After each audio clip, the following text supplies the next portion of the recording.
nobody, nothing, not even my therapist. We talking about it, but you can't heal me. Right. So You it's just like, talk. It's just an outlet to yeah. talk to. So like I love going to counseling. Like I'm so for it, but it's like I had to go to God himself because I was mad. I was mad when my brother got killed.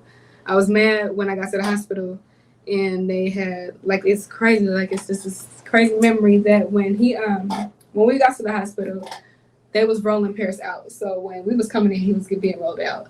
And they was telling us to go to our right and he was to our left, but they were trying to take him up on the elevator. But you could literally see the doctor hand pumping his heart, like literally through the cover. Like, so we turned around, we just happened to turn, we looked and we like, is that Paris? Like, so when we said that, like, y'all need to go that way.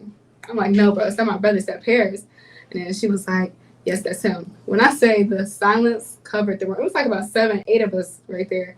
It was silent. Like we didn't, it was just too like, what is happening? Like Paris is such a stand-up guy, like, no, I'm okay. Like we knew he wasn't okay when it happened.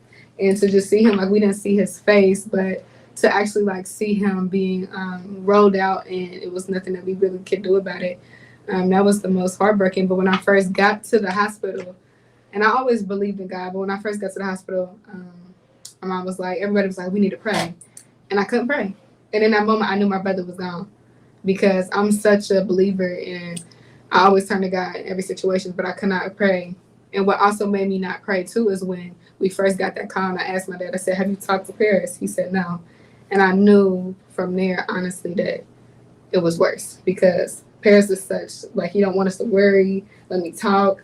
When my dad said he didn't talk to him, I was like, yeah, this is way worse.